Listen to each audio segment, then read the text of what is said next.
So students, ये हमारा दूसरा सेशन है। इसमें हम क्या समझने जा रहे हैं? मे हैव और मस्ट हैव, ये भी मॉडल ऑक्सिलरी में आता है, ठीक है। और सिचुएशनल सेंटेंसेस का निर्माण करता है, यानी इससे हम सिचुएशनल सेंटेंसेस बनाते हैं। बहुत अच्छे अच्छे सेंटेंस बन सकते हैं। देखिए, मे का प्रयोग जो होता है, आपने देखा होगा मे का यूज़ कहाँ होता है? कई कई तरह से उसका यूज़ करते हैं, है ना। परमिशन लेने के लिए, देने के लिए, है ना, संभावना के लिए, पॉसिबिलिटी के लिए, ठीक है, उद्देश्य प्रकट करने के लिए। लेकिन यहाँ पर हम आपको सेंटेंस मेकिंग सिखा रहे हैं ताकि आप स्पीकिंग में उसका अलग मोड ऑफ एक्शन प्रकट कर सके। देखिए, जैसे कि स्कूल बंद हो गया होगा। देखिए, आप पॉसिबिलिटी, ठीक है, जब आप अंदाज़ा करते हैं, किसी चीज़ में अंदाज लगाते हैं, जब आप अंदाज लगा के बात करते हैं कि शायद तुम ऐसा कर लिए होंगे, है ना, शायद तुम लखनऊ गए होंगे, अपने अंदाज से अगर आप बोल रहे हैं, कल्पना करके, है ना, कि शायद मैंने कर लिया होगा, या तुमने फ़ोन किया कि शायद तुम पहुंच गए होंगे, बोलेगा हाँ पहुंच गए हैं। तो शायद, शायद किस लिए आता है? अंदाज जब करते हैं हम किसी चीज़ का, संभावना खोजते हैं, संभावना तलाशते हैं, पॉसिबिलिटी, ठीक है। तो देखिए, एक में होता है कि शायद तुम गए होंगे, और दूसरा होगा तुम ज़रूर गए होंगे। जहाँ पर ज़रूर अगर लगता है, यानी पक्का आपको विश्वास हो जाता है, भरोसा हो जाता है तुम गए होंगे, तो पॉसिबिलिटी यानी संभावना और विश्वास, है दो चीज़ें होती हैं। उसके लिए हम मे हैव और मस्ट हैव का यूज़ करते हैं। जैसे तुम गए होंगे तो क्या बोलेंगे? यू, उसके बाद में मे हैव वर्ब का लगाएंगे, प्रयोग करेंगे, और हैव अगर लगा हुआ है तो वर्ब की थर्ड फॉर्म का यूज करेंगे, यानी वो काम कर चुके होंगे, तभी तो हैव लगा ना, परफेक्ट के लिए, ठीक है। यानी संभावना के लिए क्या लगाए? यानी अंदाजा के लिए, जो हम अंदाज कर रहे हैं, ठीक है, उसके लिए मे का प्रयोग किया गया, और वर्ब कंप्लीट हो गई, चूंकि ये अंदाज करने के लिए हैव का प्रयोग किया गया। तो यहाँ पर दोनों वर्ब मे और हैव किस लिए यूज की गई? पहला मे लगा अंदाज के लिए, शायद, है ना, शायद के लिए लगा, है ना, हो सकता है, नहीं, पॉसिबिलिटी के लिए। और दूसरा हैव जो लगा हुआ है, वो लगा है आपके कार्य के पूर्ण हो जाने के लिए, कंप्लीट हो जाने के लिए, शायद ऐसा हो चुका होगा। तब हम क्या बोलेंगे? शायद तुम गए होंगे। तो इसका मतलब क्या हुआ? अब शायद के लिए मे लगेगा, और गए होंगे यानी जा चुके होंगे। वो चुकने के लिए हम लोग परफेक्ट टेंस का यूज करेंगे, तो उसकी वर्ब कौन सी निकाल कर लाएंगे? हैव, ठीक है, यू मे हैव, ठीक है। अब इसमें आपको एक वचन बहुवचन का यूज उस तरीके से नहीं करना है कि एक वचन के लिए हैज लगा दें और बहुवचन के लिए हैव का प्रयोग करें, यानी सिंगुलर नंबर के लिए हैज और प्लूरल नंबर के लिए हैव। इसमें कुछ नहीं, चाहे सिंगुलर नंबर हो आपकी, चाहे प्लूरल नंबर हो, यही तो इसमें मज़ा है सबसे अच्छा, कि ज़्यादा प्रेशर हमारा ग्रामर का नहीं पड़ता। तो चाहे सिंगुलर नंबर सब्जेक्ट हो, चाहे प्लूरल नंबर सब्जेक्ट हो, आप उसके लिए मे हैव का यूज़ करेंगे। चलो हम आते हैं, समझाते हैं आपको। स्कूल बंद हो गया होगा। देखिए, अब इसका सेंस बारीकी समझिएगा। एक तो पैसिव वॉइस में भी ले लेंगे, अगर पैसिव वॉइस में लेते हैं तो हैव बीन का यूज़ कर सकते हैं। द स्कूल में हैव बीन क्लोज्ड, यानी किसी के द्वारा बंद कर दिया गया होगा, है ना, तो मे हैव बीन क्लोज्ड। और अगर बोलेंगे कि स्कूल बंद हो गया होगा, है ना, तो क्या होगा?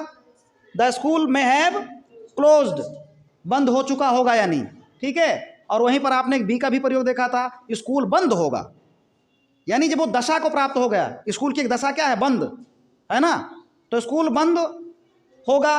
The school must be closed, must be closed. तो ये तीन सेंस हैं, लेकिन हम फोकस किस पर कर रहे हैं? अंदाज पर, यानी पॉसिबिलिटी पर, ठीक है। तो स्कूल बंद हो गया होगा, क्या लिखेंगे? The school, yes, the school में हैव क्लोज्ड, स्कूल बंद हो गया होगा।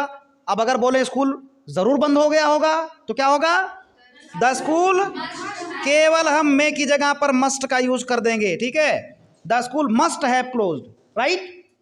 नेक्स्ट है, शायद स्कूल बंद हो चुका होगा, यानी फिर वही चीज, स्कूल बंद हो गया होगा, इसका सेंस क्या है? शायद स्कूल बंद हो गया होगा, तो सेम रहेगा, यानी द स्कूल में have closed.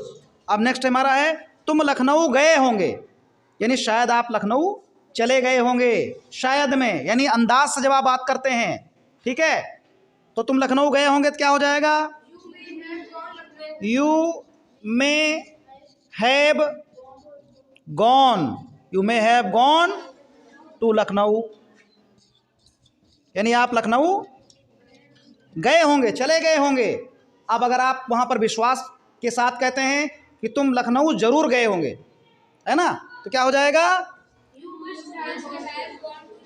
Yes, you must have gone to Lucknow, यानी मे हैव और मस्ट हैव का इतना यूज है। जब हम अंदाज में बोलते हैं कि तुम लखनऊ गए होंगे, यानी शायद तुम लखनऊ गए होंगे मेरे अंदाज से, तो क्या होगा? You may have gone to Lucknow, यानी आई थिंक, उसमें आई थिंक की संभावना हो गई ना कि मेरे ख्याल से तुम लखनऊ गए होंगे।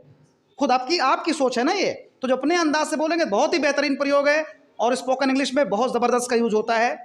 तो you may have gone to Lucknow, शायद तुम लखनऊ गए होंगे, और तुम लखनऊ ज़रूर गए होंगे तो you must have gone to Lucknow. केवल ध्यान दीजिएगा, हैव के साथ में क्रिया की थर्ड फॉर्म आएगी, वर्ब की थर्ड फॉर्म आएगी। इसके बाद में देखिए, तुमने खाना खा लिया होगा, तो ये क्या है? अंदाज है ना। शायद तुमने खाना खा लिया होगा, तो उसमें क्या लगाएंगे? You may have eaten, you may have eaten the food. ठीक है, अब तुमने खाना जरूर खा लिया होगा, तो क्या हो जाएगा? You must have eaten the food, right. चलिए प्रैक्टिस के माध्यम से इसे देख लेते हैं। चलिए आप बताइए, तुम चले गए होंगे, you may have gone, right. तुम जरूर चले गए होंगे, यू मस्ट हैव गॉन। ठीक है। तुमने लिख लिया होगा, you may have written, no, ठीक से। तुमने लिख लिया होगा, you may have written, right. अच्छा, अगर मैं बोलूं शायद तुमने लिख लिया होगा, may have, no, same sense है, सेम सेंस है, यानी तुमने लिख लिया होगा या शायद तुमने लिख लिया होगा या शायद तुम लिख चुके होंगे। Okay, no problem. तुमने लिख लिया होगा, you may have written, okay. शायद तुमने लिख लिया होगा, you may have written, okay. तुमने लिख ही लिया होगा यानी जरूर लिख लिया होगा, तो यू मस्ट हैव रिटन, हाँ, यू मस्ट हैव रिटन। ठीक है, चलो चेंज करते हैं सेंटेंस। तुम आ चुके होंगे, you may have come, very good, यानी तुम आ चुके होंगे अर्थात शायद तुम आ चुके होंगे। तुम जरूर आ चुके होंगे, you must have come, correct, ठीक है। तुमने अपनी पुस्तक पढ़ ली होगी, you may have read the book, you may have read the book, ठीक है। तुमने अपनी पुस्तक जरूर पढ़ ली होगी, you must have read the book, ठीक है। तुमने निबंध लिख लिया होगा, you may have written the essay, ठीक है। तुमने निबंध जरूर लिख लिया होगा, you must have written the essay, ठीक है। पिताजी आ गए होंगे, the father may have come, पिताजी जरूर आ गए होंगे, the father must have come, बोलिए, वह बाजार चला गया होगा, he may have gone to market, ठीक है। वो बाजार जरूर गया होगा, he must have gone to market, ठीक है।